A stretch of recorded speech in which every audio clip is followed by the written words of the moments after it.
Olá, amigos do My News. Hoje vamos conversar sobre Venezuela, o que é que está passando neste país vizinho ao Brasil, muito importante para a América do Sul e que está começando a sua campanha eleitoral com vistas à eleição de 28 de julho, que pode ser marcante se isso significar um fim da ditadura, uma transição democrática, ou pode ser frustrante no sentido de que o regime continue no poder. E para explicar um pouco esse processo, nós estamos trazendo um convidado muito especial, que é o presidente do Instituto de Pesquisas Data Analysis, que é o mais confiável e respeitado da Venezuela, Luiz Vicente León. Luiz Vicente León é venezuelano, economista e professor da Universidade Católica Andrés Bello. Buenos días, Vicente. ¿Cómo estás? Muy bien, encantado de hablar contigo y tu audiencia. Sí, muchas gracias, muchas gracias. Luis Vicente, como dije en la introducción, la atención de Sudamérica está volcada a las elecciones del 28 de julio en Venezuela. Y la pregunta más importante que te quería hacer desde el principio es, en tu opinión, ¿esas van a ser elecciones limpias? Bueno, es una palabra demasiado integral.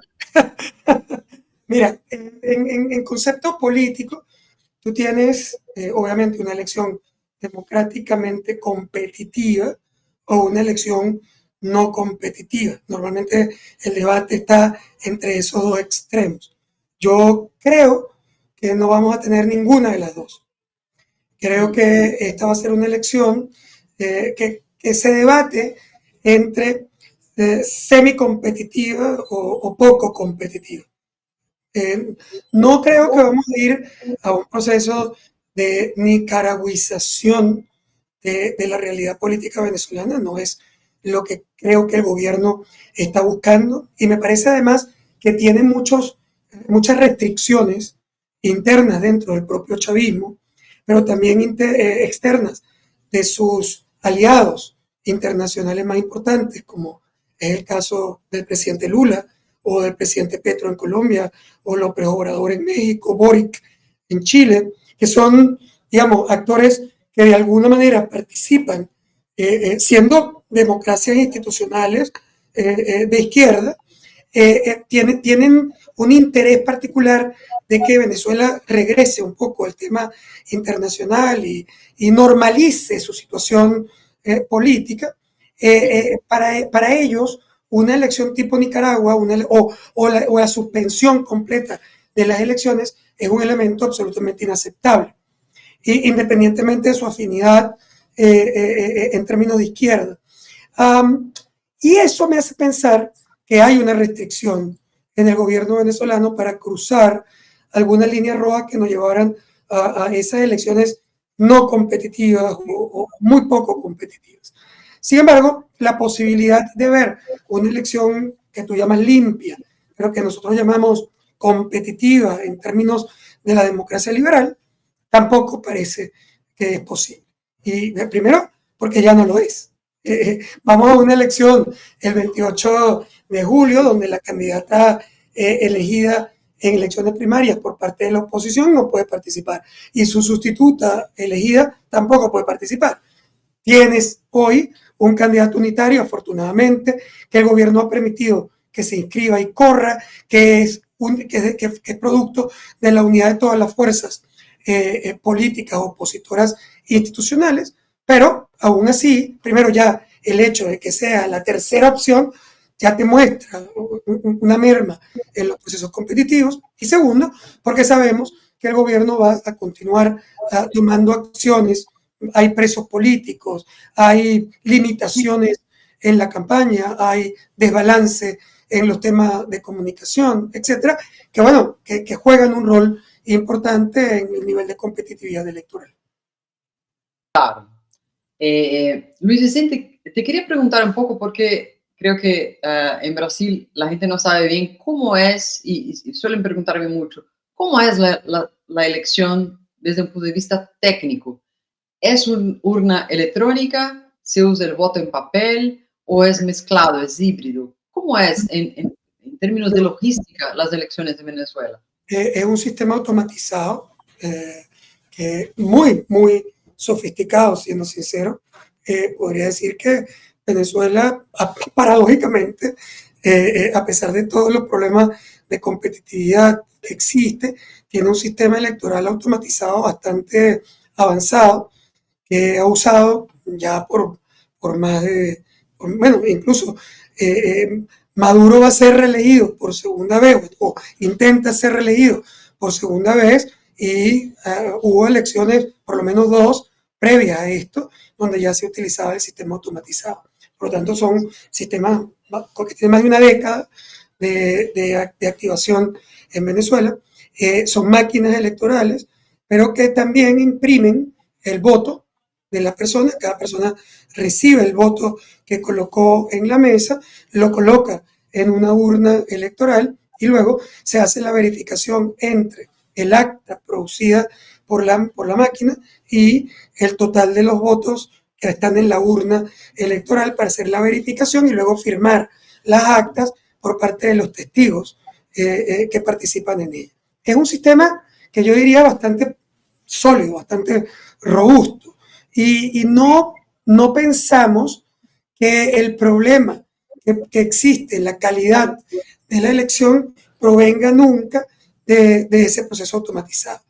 Por supuesto, automatizado o no, si tú tienes una manipulación preelectoral, si tienes limitaciones a los candidatos, si tienes abuso en el uso de los recursos públicos, si mueves los electores dentro del registro electoral o manipulas el proceso, si no están los testigos de todas las partes en todos los centros de votación, y el gobierno puede utilizar ese proceso para hacer alguna manipulación o sesgo, eso no lo puede registrar el sistema automatizado.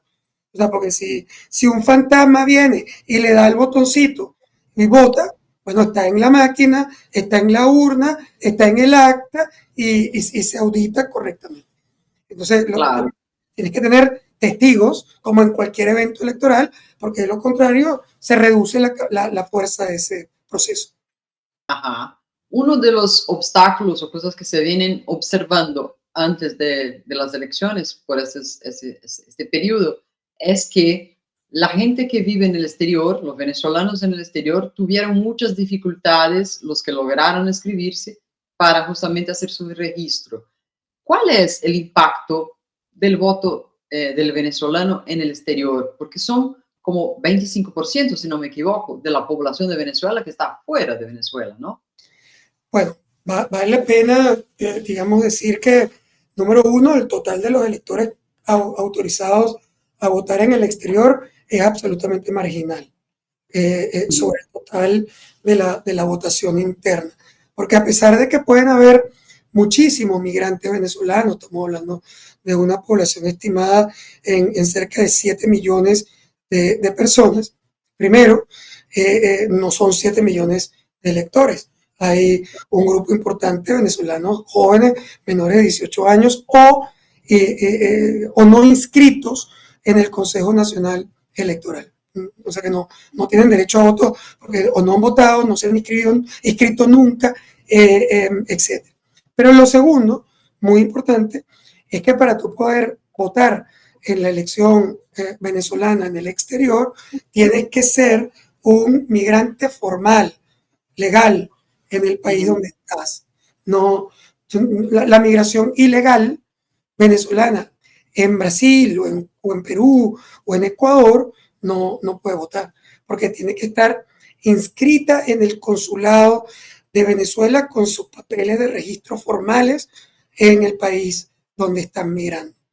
Y entonces eso, por supuesto, limita mucho la cantidad de venezolanos que lo pueden hacer, porque son venezolanos no solo migrantes, sino migrantes legales.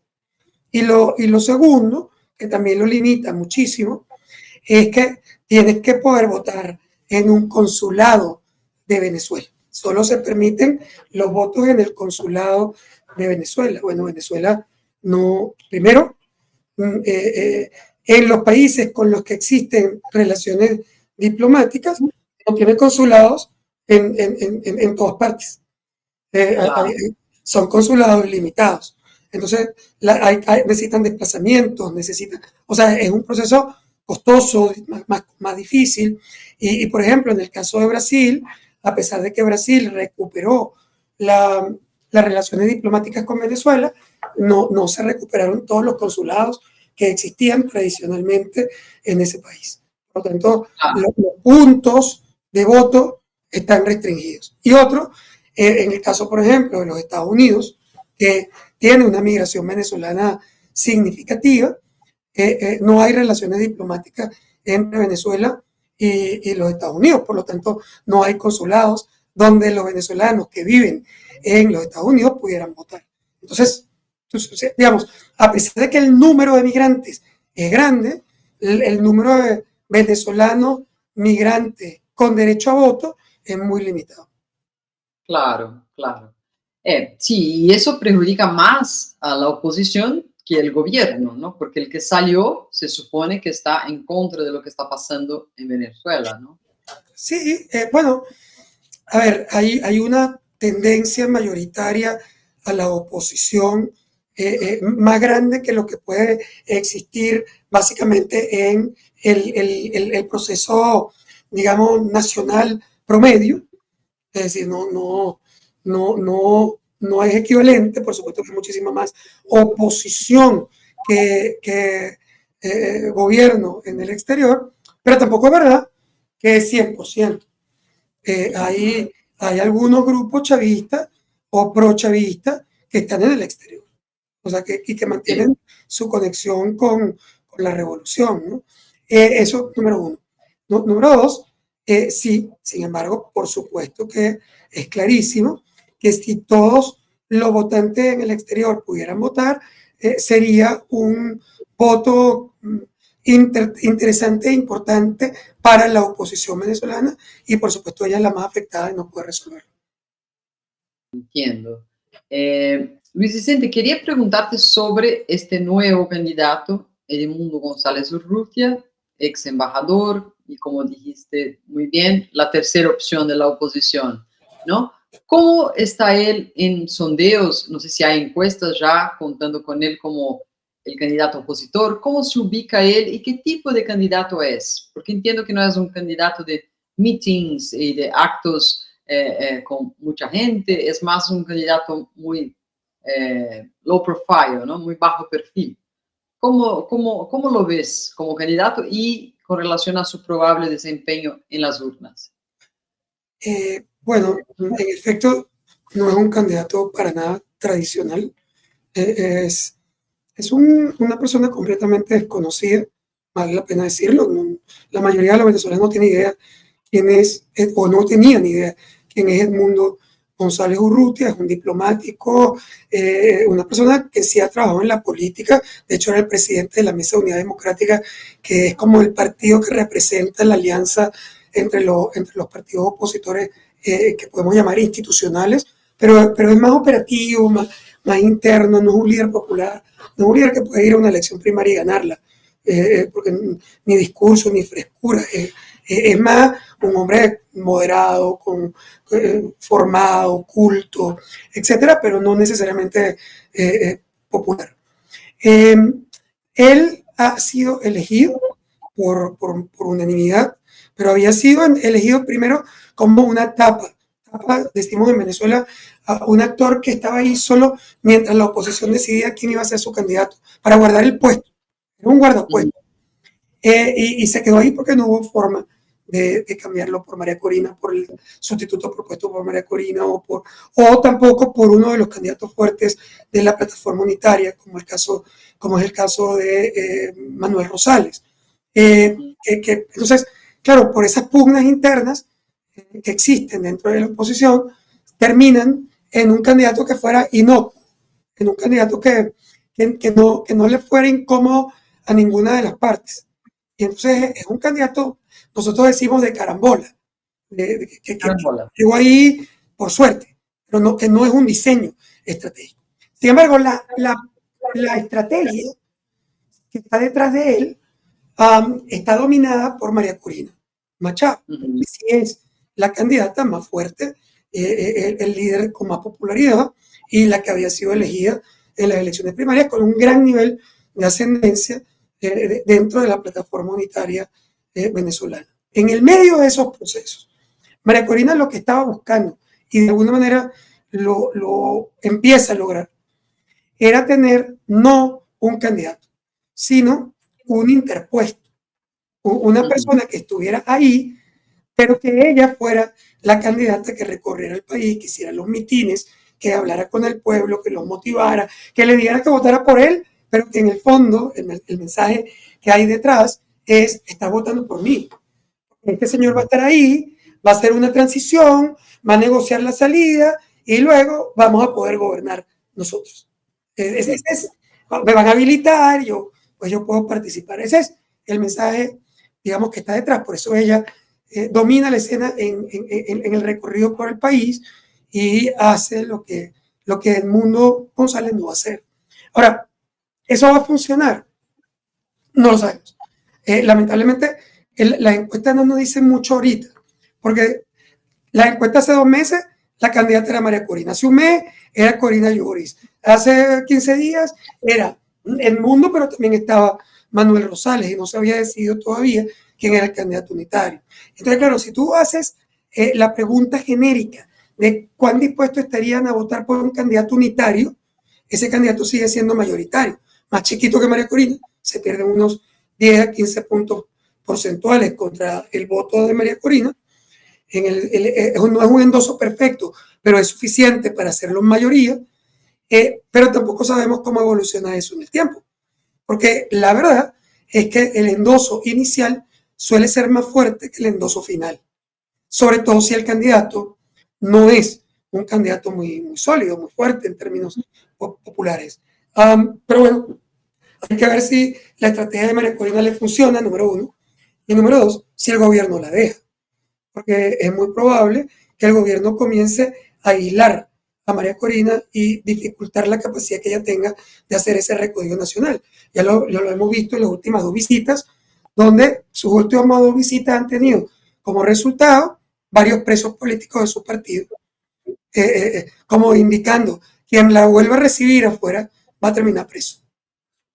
Claro, y ella que ya tenía limitaciones, por ejemplo, no puede viajar en avión adentro del país, tiene que siempre ir en auto o en moto, ya la vi en motos transitando de una ciudad a otra, o sea, ya no era fácil, ahora arrestando a sus colaboradores queda más difícil, ¿no?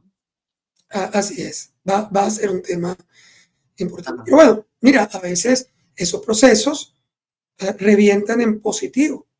A veces, porque tú tienes que tener una línea muy fina entre el aislamiento y la martirización. Creo que en efecto me parece que era Pedro el Grande en Portugal, que decía que no debía eh, matar a tus enemigos porque normalmente te volvían a salir sus fantasmas, ¿no? Claro, se transforma en un mártir o alguien que se debe elegir o acompañar justamente porque es una víctima de persecución, ¿no? Luis Vicente, ¿cómo llega Maduro? ¿Cómo debe llegar Maduro a esas elecciones? ¿Es un Maduro más frágil del que vimos en el 2018, en el 2013? ¿O es un Maduro que está, bueno, en concertación con la cumbre, la cúpula del chavismo para mantenerse en el poder? ¿Cómo lo ve como candidato? Mira, desde el punto de vista operativo, Maduro dirige el chavismo. En un país tan presidencialista como Venezuela, el tema de que Maduro es débil y no tiene margen de maniobra y no decide, es un desconocimiento total de la realidad interna del chavismo y de las características típicas de un país presidencialista donde el gobierno controla los recursos, el dinero y además también las fuerzas policiales. Entonces, eso no es cierto. Maduro es un líder fuerte. Sin embargo, lo que es verdad es que hay un sistema, no es solo él.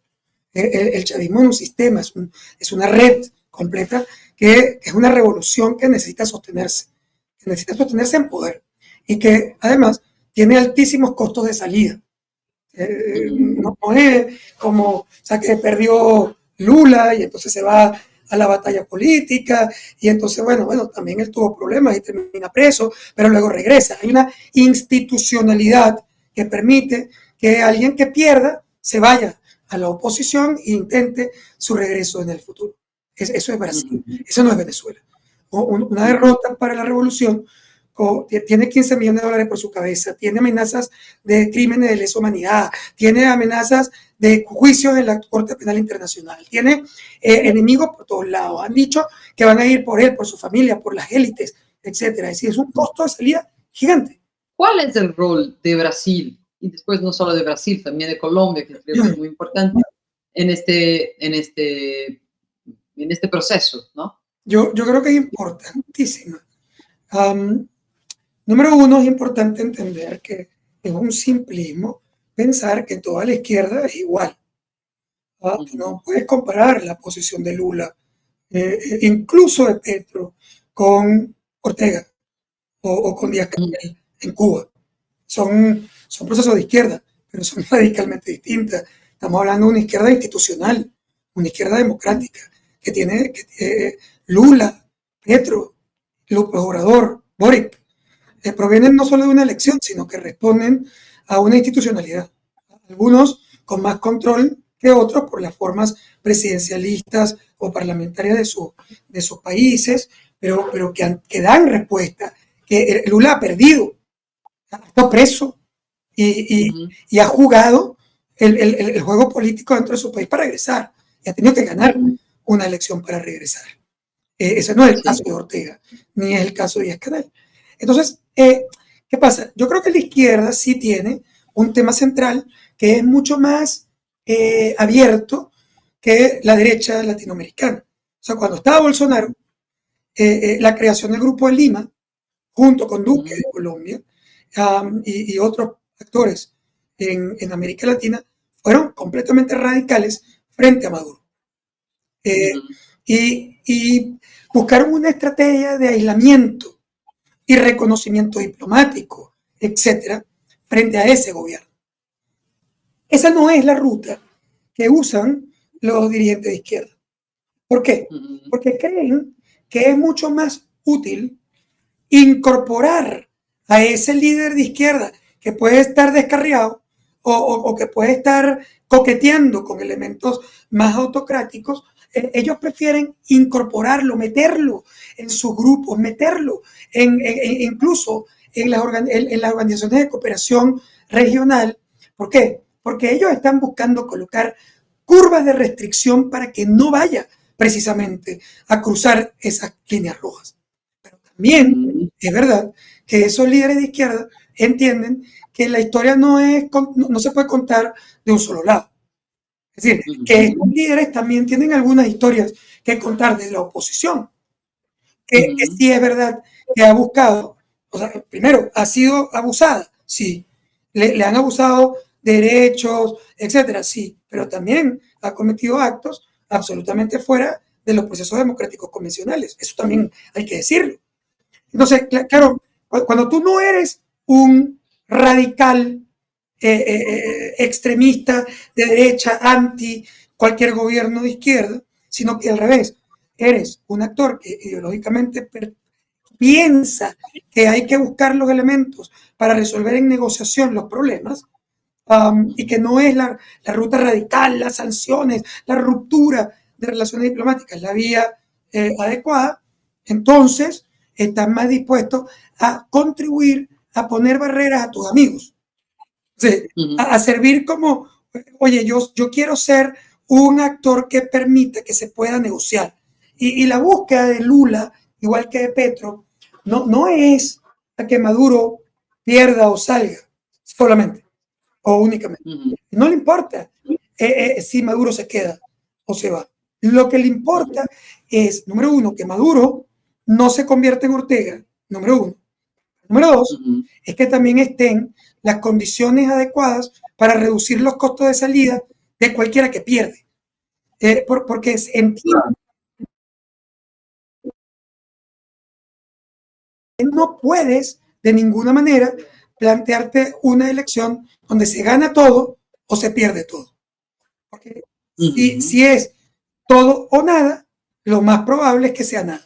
Luis Vicente, ya para ir cerrando y no tomar mucho de tu tiempo, una cosa que siempre me intriga con relación a esos procesos es qué es lo que pasa en los bastidores. En el sentido, claro, obviamente no vamos a saber precisamente lo que pasa en los bastidores, pero esta vez, en esa elección, ¿tú crees que se está negociando por tras las bambalinas, digo, una negociación entre oposición y gobierno, o más o menos como ha sugerido el presidente Petro, que uno le dé garantías al otro de que no va a perseguirlo? Ese tipo de cosas, de charla, en tu opinión, ¿está ocurriendo? Sí, sí, no es una opinión, es concreto. Hay procesos de negociación, no son públicas, es verdad, porque a veces las negociaciones más exitosas son las negociaciones que puedes hacer en el backstage. Pero sí hay negociación. Lo que pasa es que las negociaciones en Venezuela, las más importantes, no son entre el gobierno y la oposición. Porque la oposición, en realidad, o es una oposición muy radical con la que el gobierno nunca se sienta, como es el caso de María Corina Machado, no se siente con María Corina de ninguna manera, además, tiene como unos límites. Dentro de sus restricciones, él bloqueó a algunos actores con los que no se sienta jamás. María Corina, Leopoldo López, Julio Borges, etcétera, son actores con los que no existe ninguna posibilidad de negociación. Pero sí con muchos otros. Por ejemplo, hay una comisión de negociación presidida por Gerardo Blay. Él podría incluso reunirse con Edmundo González Urrutia. Es decir, hay unas áreas, Enrique Capriles, Stalin González, o sea, hay un montón de líderes opositores con los que ellos tienden puentes para negociar. Pero esa no es la negociación significativa. La oposición es, para el gobierno, el cuñado de un millonario, de un rico. Es decir, él puede usar el avión del rico, zarpar en el barco del rico o tomar whisky en la casa del rico. Pero él no decide cuándo zarpa el barco, ni cuándo despega el avión, ni qué tipo de whisky se toma. Tienes que ir al rico. Y el rico es Estados Unidos. Y la contraparte es los aliados cercanos, como Brasil, como Colombia, que tienen la relación también con el rico, pero que quieren resolver el problema. Entonces, esa negociación se da mucho más en ese triángulo, gobierno venezolano, digamos, Colombia, Brasil, México, quizás Chile y Estados Unidos, que en las negociaciones internas con la oposición. Y ahí se está negociando. Se está negociando qué hacer, cómo construir un acuerdo de gobernabilidad, cómo crear de repente un referéndum que nos abra la posibilidad de que pase lo que pase en la elección de julio, si es en julio, porque podría ser. ¿Qué pasa si se puede coexistir? Buscar mecanismos para garantizar una transición en paz o incluso para, si no hay transición, sino que el gobierno permanece, cómo está obligado a incorporar a la oposición en ese proceso hacia el futuro. Todo eso se está discutiendo. Claro, claro. Eso es importante recordar porque en general cuando leemos las noticias y vemos los números de las encuestas, no siempre llevamos en cuenta eso que pasa por detrás, ¿no? Entonces, muy interesante lo que me contaste sobre eso.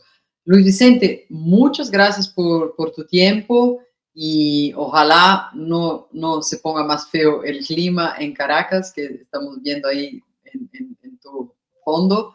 Y bueno, por ahí nos vemos en las elecciones. No, ¿no? será un gran placer y por supuesto siempre la orden. Hasta luego. Muchas gracias, Luis Vicente. Gracias a ti. Un abrazo.